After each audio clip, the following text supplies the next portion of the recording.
you have to stand for something. You have to bring something strong to the table.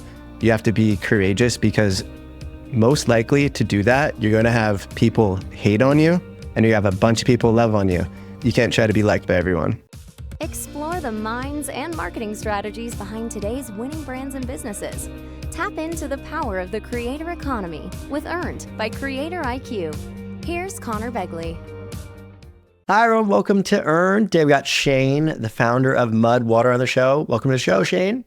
What's up, Connor? How's it going? I am excited. It is going well, and I'm feeling like I could use some of your products right now. I feel like I need some, invigoration, etc. We can make that happen. I actually haven't tried the products. I think I need to we'll send you a care package for sure. Yeah, that'd be awesome. Yeah. Well, first off, congratulations on all the success. I think getting any kind of brand up and going is challenging, particularly consumer brands, because you really have to get it right. There's so many choices out there. And then second, I think that I'd love for you to tell the story of the brand, right? Yeah. So, because I think that, some brands, people know L'Oreal, right? But Mud Water, there's going to be a lot of people that we're introducing to for the first time. Mm-hmm. So what is the product? How did you get it started? Tell us that whole journey. For sure. Yeah. So maybe rewind 8 years ago or so, I was working as a designer, mainly in the tech industry. So I spent about 7 years working as a designer in tech, doing UI, UX, mobile app design, things like that. A lot for B2B companies, which is kind of interesting. Outside of the office, though, I was living, a healthy lifestyle, training jiu-jitsu, really active, CrossFit, etc. And I think from an early age, I was always very explorative in terms of my diet. So in college, I was doing Ayurvedic cleanses. I was brewing kombucha in my college dorm room, things like that. And so naturally, when I got into my career, I was looking to optimize my performance through what I was putting in my body. So I was tinkering, playing with things. But to be honest, at that time, how I found energy was primarily just through caffeine. And I think I was very much like most people. And once joined the workforce, it was kind of like have the cup of coffee, the coffee break, or the espresso machine. And caffeine has some amazing benefits. No one really talks about the downsides and dose. And I didn't view caffeine as a drug. It was just kind of like something that could help me do more and do it faster. And so I was drinking as much of it as I could get. But then I started to notice that when I would sit down to try to be creative, I'm also a fine artist. So I'd spend a lot of times after work in front of a canvas. And I was just, you really can feel, if you quiet down, slow down, you can feel how what you put into your body impacts your mind, your state of being, and how that state of being impacts your work, especially if it's creative. And I started to wonder if, high doses of caffeine was actually helping what productivity meant for me. And I started to explore, what if I could wake up and sip on something that was more than just a vessel for high doses of caffeine? My mom, since before I was born, has been working for the biggest mushroom grower in North America. And so I grew up with mushrooms part of our, daily, weekly dinners and things like that, very comfortable with them. And right at this point of kind of exploring, I started to hear about mushrooms like lion's mane, chaga, reishi, cordyceps. These are functional mushrooms, different from culinary mushrooms. They each kind of have their own benefit profile. And each one kind of had like a superpower that seemed to fit my lifestyle. So lion's mane helps with focus, cognitive function. Cordyceps helps with physical performance. Chaga helps with immune system. Reishi helps with kind of mood, stress support. And I was like, if I could wake up and sip on something that checks all these boxes off, that'd be amazing. I had no intentions to start a company in food and beverage. I was just looking to perform better, solve a problem for myself. And I started basically waking up every morning, getting some hot water, putting, mushrooms, some cacao, some chai. It was just very explorative. And I'd go about my day. I'd bring it with me everywhere. And I started to feel amazing. I think the first thing was I started to sleep a lot better, drinking less caffeine. And then I started to feel less stressed. And that was kind of like this lead domino to better decisions all around. And friends eventually started asking me what the F was in this, mug that there was chunks of chaga floating around into it. It didn't look very appetizing. Definitely very functional, not very fashionable. And they were calling it Shane juice. They were calling it muddy water. And To be honest, I thought that I was dealt a bad hand of cards and I couldn't handle caffeine like everyone else. Everyone else was totally fine, but like caffeine in high amounts, made me stressed out, anxious, all these things. And that was that.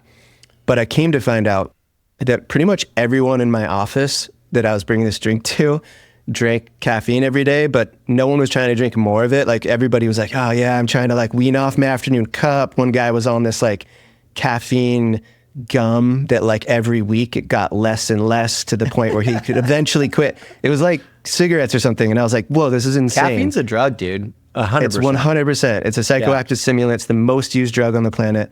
But I didn't think about it at the time. And that was the aha moment for me where I was like, caffeine is a drug. Like, this is insane. Totally. 90% of the population consumes it daily and no one cares about dose. But with all drugs, like the dose is what makes the poison. And Yeah. And so like I found in the right amount, like I could use it to my advantage. Like I could be friends with this thing.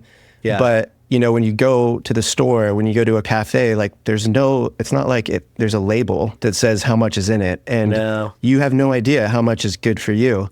And so to me, that was like the big unlock where I was like, I have a skill set in design. I was working for an e-commerce company at the time, like fully understood building out funnels, retention strategies, all of these things. I've always wanted to bring something that could leave the world in a better place than I found it. Very passionate about mental health. I've had my own struggles along the way. And I felt like I could bring this to life kind of on my own. I could at least birth it.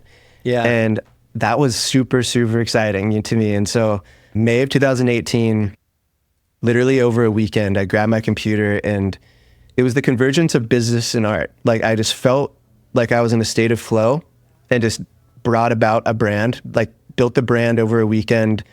It was very scrappy at the beginning. I ordered some stickers on Vistaprint, some like jars on Amazon. And I was like, I'm just going to put this site live that features and serves this product that I'd been drinking for the last 2 years and see what happens. And that was the beginning.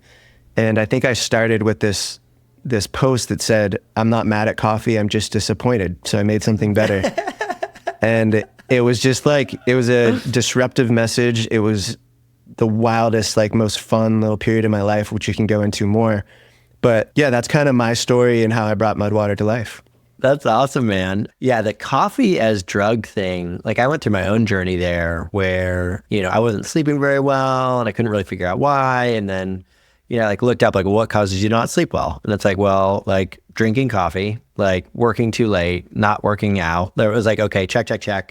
So I was like, all right. I was like, well, I can start with the coffee and like, try to not work after a certain hour. So I cut out coffee and it was like fairly instantly I started sleeping better. I was like, oh shit. Yeah. And similar to you, like I actually had a very negative experience with caffeine that made me super sensitive to it. I went on like a trip when I was like 21 to, I think it was Mexico or whatever with like, it was like a college trip. And like we'd been up all night the night before. And so the next day we're trying to stay awake and, like somebody was like, oh, I have caffeine pills. And I ended up taking like way too many caffeine pills. And like my heart started freaking out, whatever. And so I was really sensitive to that for a long time. But either way, I'd come back and start drinking coffee. And so anyways, cut it out, felt way better. And like, it took me a while to really stop drinking it altogether. And now, even if I have a cup of decaf, which still has a lot of caffeine in it, I like won't sleep well that night. I'll toss and turn and I'll feel anxious, right? Like I feel super like tense and anxious. So I've always thought that. That's pretty cool. Yeah, I mean it's so ingrained in our culture and so normalized, which is kind of what excited me, was just to point a finger at that. It's very similar to, like, I wasn't alive at this time, but we all know that at one point cigarettes, there's ads with doctors saying that smoke cigarettes, it's good for breathing. That was a real thing. And people who were like, don't smoke cigarettes, that's bad for people were like, that's crazy, suck it up, like you're weak, like granola, hippie, whatever. And I was like, it's gonna be very similar with us and caffeine, because it's so ingrained in culture and so normalized that, people are like, how could it be bad for you? Like, Mima's been drinking it for 80 years, whatever. I think people are feeling more. And I think COVID is a big thing as well, but also just a lot of the, fitness trackers, like the quantified self, like people could actually, to a certain degree, quantify how they feel. And I think that's making people more curious, even, those that are maybe a little bit more analytical, like suck it up mentality. It's like, well, it's actually a fact. Your heart rate's up, your heart rate variability's down when you're sleeping, all these things. And so, yeah, caffeine is the most used drug on the planet. And I think that we should all be very aware of that and make friends with it, because it can be very detrimental. And that's where I was at too. I was kind of like similar to you. I was like, this makes me feel like I have like an anxiety disorder. And my first thought though was like, maybe I should go take anxiety pills. It wasn't like cut down on caffeine. It was like, that can't be it. But I think there's a lot of people that are in a very similar boat. And so, yeah, I'm excited to bring that to life. We all have a genetic variant of the CYP1A2 gene that determines whether you're fast or slow metabolizer of it. I think regardless, caffeine can impact you. Some people have a really easy time with it or an easier time with it, but data shows that the majority of the population are slow metabolizers of caffeine. You can get that study done with like a 23andMe test, whatever it might be. But also if you're just feeling, I think you can just feel it. You know. I mean, my co-founder is the opposite. He got the test and he's like an ultra fast metabolizer of caffeine. Like he'll have coffee throughout the day and then just instantly go to sleep and have no problem. Yeah. Right. Yeah. Okay, so we've got the brand, it's founded, we've got a website, we've got a little viral with some of the content. What has been the process of scaling it up? So after the initial kind of start, what were some of the things that helped you guys kind of grow as a business? And what was your approach to kind of building the company? Yeah, I mean, there's a lot of things. So in the beginning, I didn't have a ton of resources. I was working full time. I was like in a little bit of debt. I was like 29 years old, living in Venice Beach. And I put this site up knowing that like, if I wanted to pursue this full time, I would have to crush it. It's not like something that I could like start and kind of ease into. It's not like a side project. Like I would have to show up into the right growth. I'd have to raise capital to be able to focus on this full time. And so that's what I set out to do. I have a belief that to stand out, you have to find a way to zig where other people are zagging. Your biggest threat as a company, especially early on, but I think this is persistent throughout, it's not competition or any of those things. It's indifference. Like if customers are indifferent about who you are, what you're bringing to the table, that is the biggest threat to your success. You have to stand for something. You have to bring something strong to the table. You have to be courageous, because most likely to do that, you're going to have people hate on you and you have a bunch of people love on you.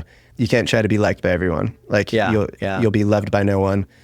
And so some of the tactics, they're interesting to call them tactics because I feel like it was an intuitive approach, but looking back, like the name in and of itself is somewhat polarizing. It's somewhat like, it's confronting. It's not something that you will forget. It's pretty hard to be indifferent about a drink called Mudwater. Yeah. And I knew that. And well, even the visual presentation of it, right? Like the slash, water shortened, like it stands out instantly. Yeah, it stands out. It's different. And that's definitely what I wanted. And, I knew that it would be that way. But I think from on the deepest level, like what our company wants to do is just inspire curiosity, introspection, like invite people to have more agency around what they put in their body. And I think it starts with curiosity.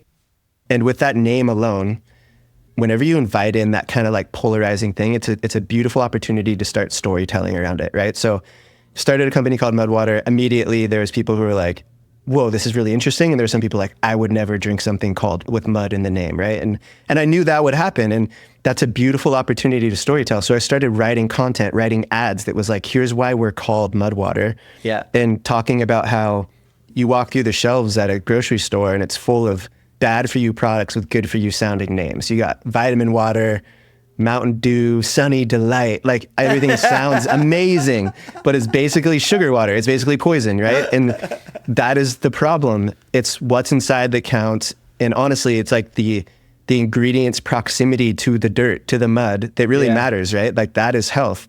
And so from the name, I wanted to inspire that curiosity. And then, the presentation of the name as well. Like I wanted it to be different. Like I don't think there's another brand with like a backslash in their name, it's just different. And then I conveyed that in our copywriting. Like I remember the first email flow that I was designing. The common thing when you're designing email flow is kind of like in the weeds, but you're like, okay, I need an email flow for my business. I need someone to design it. And it's like from first principles, like you don't actually. When you are emailing your friend, do you get a designer to like put images and like flashy colors and stuff? No, it's you open up Gmail and just type them up an email. And I was like, cool. So that's how our email flow is going to feel. It's going to be a message, like an email from me to the customer. And it's way easier too. Like I didn't have to like, I could have designed it, but I didn't have to take the time, but it stood out and it felt very human. And every email got a higher response rate and everything. So like, just like I tried to question every step along the way. Yeah. And I always take this like approach of like, be like water. Like oftentimes the path of least resistance is the best one. That's a great use case for that because it could cost 10 times as much to design this email flow and it could perform 10 times worse. You know what I mean? So that was interesting. We did that. We had like marketing collateral, marketing emails. And I was like, nobody fucking reads these. Like as soon as I see that it's highly designed, it's like trash, right? Like immediately. And so and I was like, and if you look at, especially the early days of something like a Morning Brew newsletter, right? It was like plain text. Maybe there's one image. Yeah, Tim Ferriss's newsletters, very plain text. Right. Yeah. And so we ended up doing that and also wrote it from a person, take a person's point of view. And it's not as, he's also an unbelievable writer. We saw it increase. It was a 10x increase in terms of the number of people opening and reading it. We've tested similar things. Yeah. Yeah. And I think there's a time and place for some of the HTML emails and stuff like that. But that was just something that I think stood out, got a higher open rate, but just it started to lay the groundwork for like our brand being very human and just kind of having that feel. I also think anytime you can have friction, like juxtapositions between two seemingly opposite things. So, our packaging was kind of this sleek premium look, but then our email flow is very human. Yeah. So that's like a nice like friction juxtaposition. We also donated to psychedelics from a very early stage and, talked about that. Just like little moments of surprise, delight, curiosity, introspection was kind of like the main strategy. And I think that was woven into, the name, the product, the communication, and then the ads. And it was all just about understanding, I think, who the brand was, which was like inspiring curiosity, and then just being fearless in how we express that through as many of the canvases as possible. You guys also came around kind of in a period of time in which people were paying a lot more attention to not only health, but honestly, very specifically, like mushrooms as a concept, right? Like that was something that people were just looking at. And looking at these alternatives. And as well, you pair that with, this rise of I'm labeling them like health influencers, but people that were like questioning like the food they're eating and the stuff they're consuming, and they were talking about it. And did that play a big role? Like that side of the social media sphere, was that something that you guys interacted with much, or was it something that was just kind of a natural wave that helped you out as a company? Yeah, not directly. Like we weren't working with it directly, but we're all like surfers on the same wave kind of a thing, and I think helping each other, like it was all just like, it was a wave. And in some ways, like I feel Thrive Market was like, a big part of just like building this influencer army that started talking about health, wellness, things like that. And then they went off, like all those people went off and started their own personal brands and helping other brands. And yeah, I think we were riding that. I mean, when I started, there was a couple of mushroom brands. I don't feel like we've tethered our brand solely to mushrooms in the way that some brands have, like where they're just like a mushroom company. But mushrooms are a part of our company, and we've yet to work with influencers at a large scale.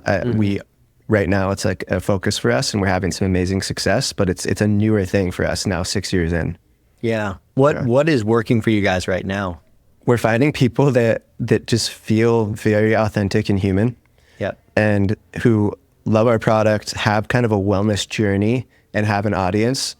And we're shipping them product, like shooting content with them, running it as organic and running it as ads. Like that's what's been working really well in terms of influencer relationships.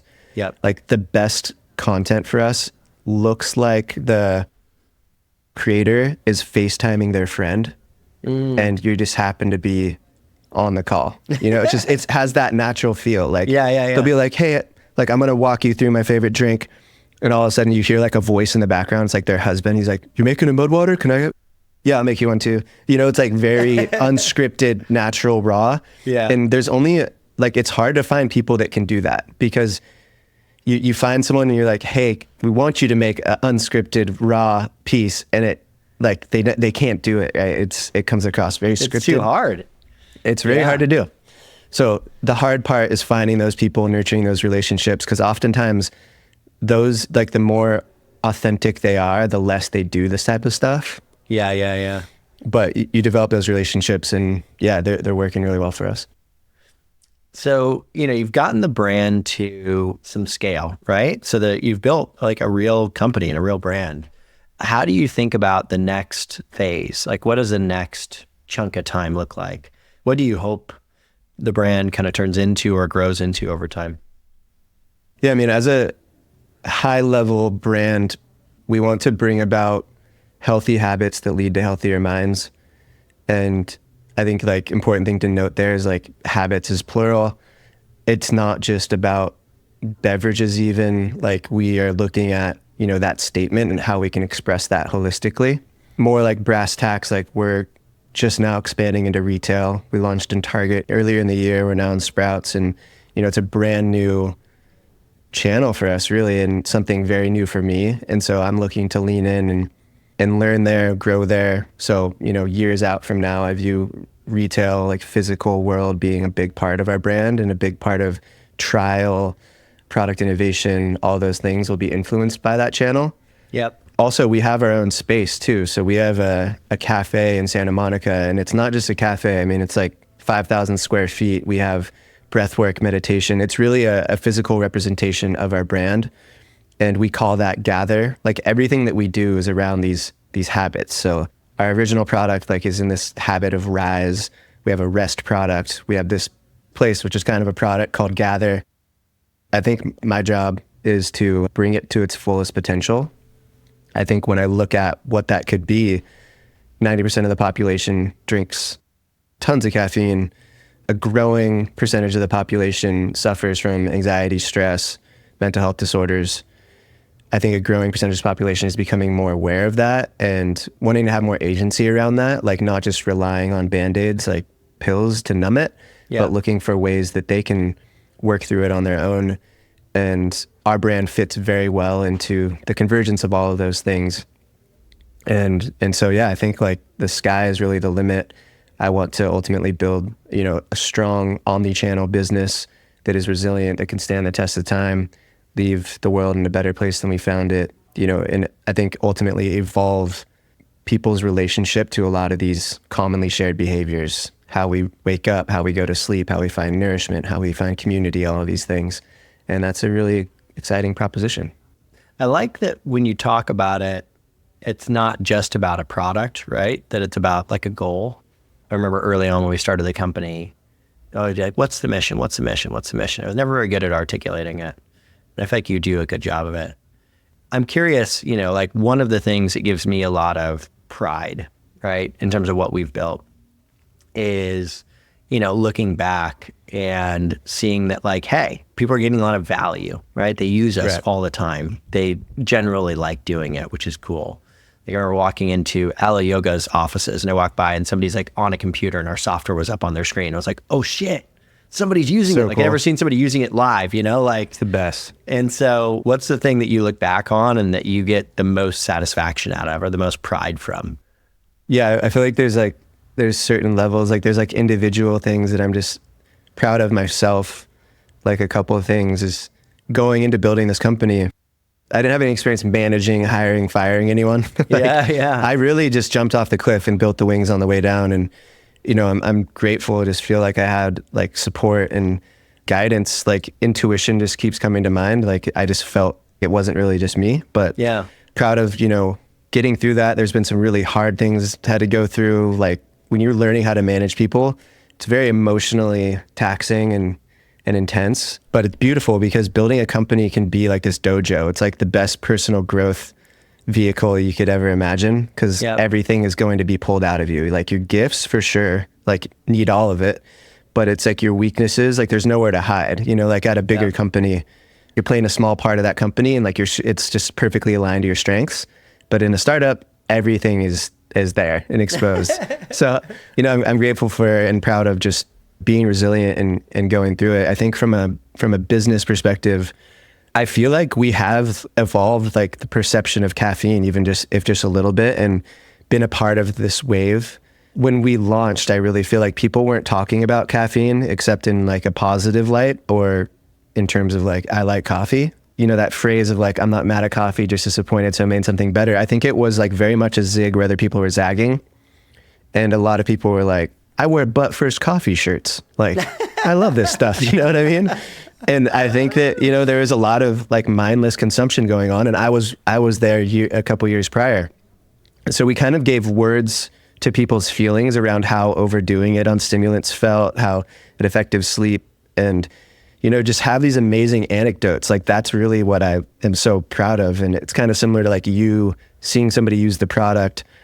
Like I get these testimonials that are just incredible and just speak to that initial instinct and, you know, the courageous leap that it took at the beginning. And it's like, oh, it is actually a problem. And not just for me, I'm not so different. Like a lot of people were struggling with this and we're actually helping. And we have over 100,000 daily drinkers, like those types of things. It's just, I'm super proud of the team and getting us there. And also, you know, just acknowledging like there's a lot of brands that when we started, like we were the first to really like question caffeine. People were like, coffee alternative, like who needs that? And now there's a lot of competition, you know, and as hard as competition can be to deal with, like I'm just proud of like the impact that we're making. And I think it's reflected in that, right? There's a lot of people now touting that same message. Yeah. And, proud of us. Created a movement, for right? kicking it off. Yeah. Yeah. I think the idea of creating movements is something that I'm like super passionate about. I mean, with our company, it was like, when we first started, nobody knew what an influencer was, right? And even within that, I think their approach and their perception of how to do it was incorrect, right? It was like, oh, well, like, I just go pay the Kardashians to talk about me. It's like, well, no, like, to your point, these should be authentic relationships where they're passionate about your category, where they're part of the movement. I talked to our director of partnerships about this recent one that just launched like 2 weeks ago. And like, this is amazing. Like, let's get 5 more of these. This is incredible. And she's like, yeah, totally. But it took like a year to like develop that relationship and like figure out whitelisting with her and get her comfortable with it and everything. And it's like, it's truly a garden you're planting, and it starts with like the soil, then the seeds. Like it's a stage by stage approach for sure. Yeah. Well, let's do one kind of fun end of show question. So you're a pretty avid reader. And, you know, a lot of the books like you saw, like Atomic Habits and these other books, there's definitely alignment between what I'm reading and what you're reading. Although now that I'm a dad, I feel like I just buy books. I don't read them. Dude, I'm the same. And I'm a 2-year-old. It's the same. I buy so many books. Like there's like a feeling that I get like when I buy a book, it's like as though I've read it. I get like 50% of the benefit of reading it by just having it now. It's crazy. Well, so of the books that you've read, what's like Hall of Fame's the wrong word. Some of the go-tos. Like, what's your go-tos? It's my starting 5. So I have, you know, similar to you, I buy like a lot of books. I hear about books all the time. Like if you're on Twitter, LinkedIn, like you're hearing about books all the time. You're like, I need that in my body. Like I need that in my mind, like immediately. So I'm very trigger happy on Amazon with totally. books. Well, they're so cheap too. It's like $10. Like, who gives a shit, you know? Yeah. Like, so I have like different genres. So I'm like really into adventure books when it's more like casual reading. And so some that come to mind for me is Shantaram. Have you read that book? No. Dude, Shantaram is probably my number one. How do you even spell that? Like how? Shantaram. It's like a fiction, nonfiction. Like they say it's true, but like it's such a wild story and would like incriminate people. So they say it's not. But it's beautifully written. The most entertaining book that I've read. I love that story. I love that book. On the adventure side, I've been really into these like seafaring like adventure stories. So The Wager, which is like a historical book, and The Wide Wide Sea, which is about James Cook's last voyage. I think I bought The Wager and didn't read it. The Wager is nuts, dude. It's so good. Okay. But The Wager is like kind of dark and like heavy, but you can't put it down. The Wide Wide Sea has some moments like that, but it's also it's like the closest thing to space travel. I mean, it's like space travel, you know, they were like back then for sure. It was crazy. Like they had no idea what was going on. You know, in this book, they discover Kauai, or they like land on Kauai, you know, Kauai was already discovered. Yeah. But just to go through that experience through their eyes, it's like the most entertaining thing ever. And then on kind of like the business side, or on like more the self-development side, I guess, I like, there's this book that I'm reading called The Confident Mind. Okay. And it's the mental performance director at West Point. Okay. So it does it for the military, but also worked with Eli Manning and all these top performers and like helping them build like an extremely confident mind. Cool. So that's a great one. There's a book called Letting Go by David Hawkins. So those are kind of like top two in my personal dev. And then more on like the business side, like I loved Elon Musk's his biography. That one's awesome and mind-blowing and very entertaining. I loved reading Super Pumped. Oh, I haven't heard of that one. That one's about Uber. Okay, cool. It's epic. And then I'm reading The Whole Story, which is John Mackey, the founder of Whole Foods. Oh, cool. His kind of biography, the background of Whole Foods. And that one's awesome because he talks about psychedelic adventures and like he's a very interesting guy. Like they called him internally Wacky Mackey. And, you know, it's like this guy is wild and like built such a massive company. And so, yeah, those are my go-tos. I have like 20 books on my bedstand and my wife thinks I'm psycho. I'm about the same. I mean, you can see it back here. That's one stack of them. Yeah. I got them like on my bed though. Like I'll like lie down in bed and I'll put like 3 out and I'll be like, I just can't decide. To fall asleep. It's like Netflix for books. Well, you just you sold at least 6 more books. I got 6 more I'm going to buy. But I really appreciate it, Shane. And congrats on all the success with Mudwater. Really cool to watch from the outside. And I think the kind of the idea of having such a kind of intentional purpose for existing as a company is both part of the reason that you guys have had a lot of success and, you know, I think is going to give you guys a lot of longevity. So congrats. Super cool. Thank you. Thank you. This is fun. Be a friend, tell a friend, and subscribe. Earned by Creator IQ. Creator IQ is your all-in-one solution to grow, manage, scale, and measure your influencer marketing program. Ready to unlock the power of the creator economy? Get started with a demo today at creatoriq.com.